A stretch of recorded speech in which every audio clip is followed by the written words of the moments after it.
Dear student, আশা করি তোমরা সবাই ভালো আছো। অন্বেষা ম্যাথ আড্ডা টিউশন থেকে সবাইকে আন্তরিকভাবে শুভেচ্ছা ও অভিনন্দন জানিয়ে শুরু করছি আমাদের আজকের ক্লাস। আমাদের আজকের ক্লাস অষ্টম শ্রেণী গণিত সপ্তম অধ্যায়ের 6 নম্বর অঙ্ক।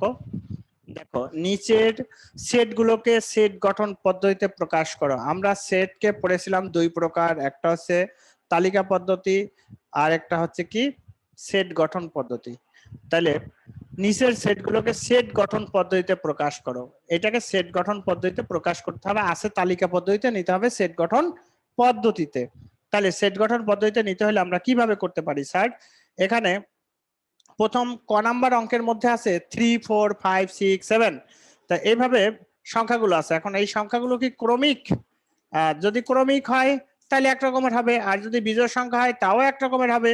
তা এইভাবেই হচ্ছে আমাদের এই অঙ্কগুলোকে করতে হবে স্যার। একটু আপনারা খুব গুরুত্ব সহকারে এই অঙ্কগুলো দেখবেন। এটার কারণ কি, যে আমাদের নবম শ্রেণীতে এই সব অঙ্কগুলো সবগুলোই আছে। তাহলে দেখেন, আমরা প্রথমে ক নাম্বারটা যখন করব, ক নাম্বার যখন করব 6 এর ক 3 4 5 6 7 8। আচ্ছা, তাহলে এগুলোকে একটু সাজায় লিখতে হবে। সেটের লেখবা সেটের উপাদান সমূহ, সেটের উপাদান সমূহ, সেটের উপাদান সমূহ কি কি আছে? 3 4 5 6 7 8। এখানে এই উপাদানগুলো কিসের থেকে বড় আছে? 2 থেকে বড়। এখানে আছে 8, 9 থেকে ছোট। তাহলে লিখবা এখানে প্রত্যেকটি উপাদান উপাদান স্বাভাবিক সংখ্যা। প্রত্যেকটা উপাদান কি স্বাভাবিক সংখ্যা? কারণ স্বাভাবিক সংখ্যাগুলো কি 1 2 3 4 5 6 7 8, এইভাবে এগুলো হচ্ছে স্বাভাবিক সংখ্যা। তাহলে এখানে লিখছে 3 থেকে 8 পর্যন্ত লিখছে, তার মানে 2 থেকে বড়। আর পরেরটা যদি 9 লিখি তাহলে 9 থেকে ছোট। 2 থেকে বড়, 9 থেকে ছোট। তাহলে লিখবা স্বাভাবিক সংখ্যা এবং 2 এর চেয়ে 2 এর চেয়ে বড়, 2 এর চেয়ে বড় এবং 9 থেকে ছোট। 9 এর থেকে 9 এর চেয়ে ছোট, 9 এর চেয়ে ছোট। তাহলে নির্ণয় সেট, নির্ণয় সেট, নির্ণয় সেট কি হবে? x such that x, x such that x সবগুলো কি স্বাভাবিক সংখ্যা, স্বাভাবিক সংখ্যা, স্বাভাবিক সংখ্যা। এটা হবে কি স্বাভাবিক সংখ্যা এবং 2 থেকে বড়, 9 থেকে ছোট। 2 থেকে বড়, 9 থেকে ছোট। এই হচ্ছে আমাদের নিচের সেটগুলোকে সেট গঠন পদ্ধতিতে সাজাইলাম। এটা হচ্ছে সেট গঠন পদ্ধতিতে সাজানো। তা এভাবেই খেয়াল করবা যে 3 4 5 6 এখানে কিন্তু কোনো সংখ্যা কোনোটা বাদ দিয়ে লেখে নাই। হ্যাঁ, বাদ দিয়ে লিখছে 1 2, এগুলো লেখে নাই, কিন্তু তারপরের গুলো সব সিরিয়াল ঠিক আছে। এই জন্য স্বাভাবিক সংখ্যা, ক্রমিক স্বাভাবিক সংখ্যা যদি হয় তাহলে এটা কি থেকে লেখা যায়? 2 থেকে বড় লেখা যায়, 9 থেকে ছোট লেখা যায়। তাই লিখছি এখানে প্রত্যেকটি উপাদান স্বাভাবিক সংখ্যা এবং 2 এর চেয়ে বড় এবং 9 এর চেয়ে ছোট। তাই x such that x স্বাভাবিক সংখ্যা এবং 2 থেকে বড়, 9 থেকে ছোট। এর পরেরটা দেখো 4 8 12 16 20 24। এই 4 দিয়ে 8 কে ভাগ করা যায়, 4 দিয়ে কিন্তু প্রত্যেকটা সংখ্যাকে ভাগ করা যায়, 4 দ্বারা প্রত্যেকটা সংখ্যাকে ভাগ করা যায়। তাহলে এই কথাটাই আমরা এই অঙ্কের মধ্যে তুলে ধরবো। এই কথাটাই আমরা অঙ্কের মধ্যে তুলে ধরবো।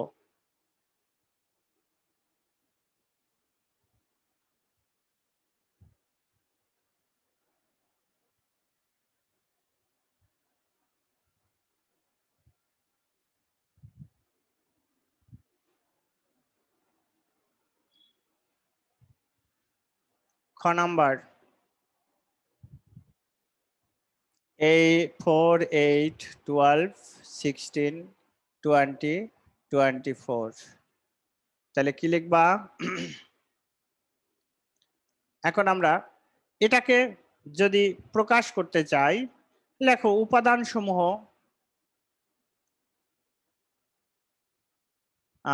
সেটের উপাদান সমূহ 4, 8, 12, 16, 20, 24। তারপরে লিখবা এখানে প্রত্যেকটি উপাদান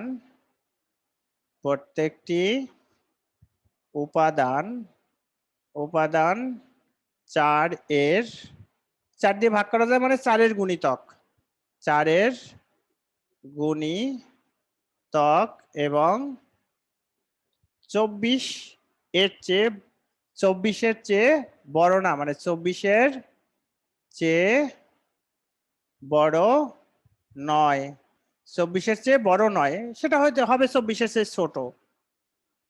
তাহলে নির্ণেয় সেট কি হবে? x such that x 4 এর গুণিতক 4 এর গুণিতক কিসের থেকে ছোট? 24 থেকে ছোট, 24 থেকে ছোট, 4 এর গুণিতক 24 থেকে ছোট, 4 এর গুণিতক 24 থেকে ছোট। এই হলো আমাদের। স্যার হ্যাঁ, এখানে তো 24 তো সাথে লিখছেন, এটা 28 হবে না স্যার? ওখানে কি 28 আছে? স্যার 28 হবে, কারণ তো উপাদান সময় 24 তো আছে।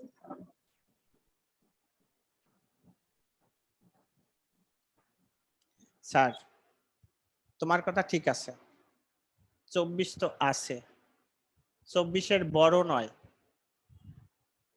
এটার মধ্যে 28 লিখতে পারবো না, কারণ এখানে 28 নাই।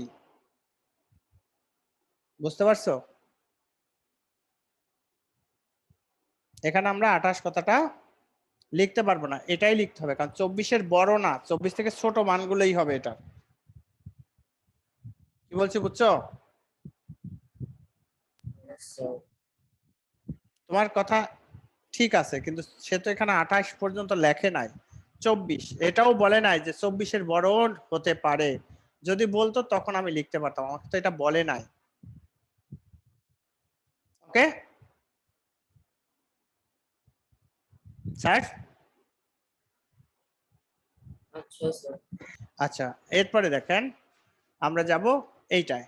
এটা কত দেখো তো, 7, 11, 13, 17 সবগুলো বিজোড় সংখ্যা, সবগুলো হচ্ছে বিজোড় সংখ্যা।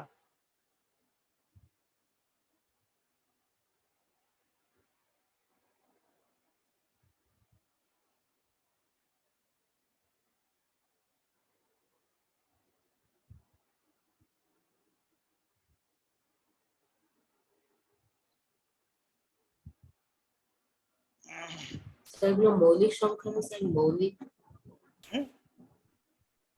মৌলিক সংখ্যা না স্যার? হ্যাঁ 7, মৌলিক, 11, মৌলিক বলা যাবে, হ্যাঁ মৌলিক সংখ্যা বলা যাবে। দেখো মৌলিক সংখ্যা দিয়েই করব। গ নাম্বার 7, 11, 13, 17। তাহলে লিখবা সেটের উপাদান সমূহ, সেটের উপাদান সমূহ 7, 11, 13, 17 সবগুলো হচ্ছে মৌলিক সংখ্যা। তাহলে লেখো এখানে প্রত্যেকটি উপাদান মৌলিক সংখ্যা।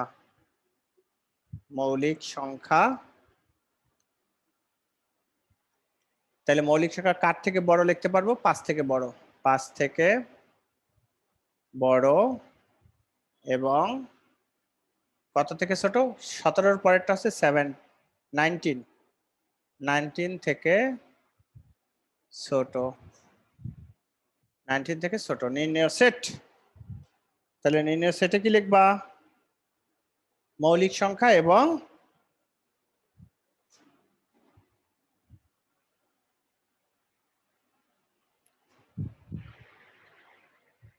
মৌলিক সংখ্যা এবং 5 থেকে বড় 19 থেকে ছোট।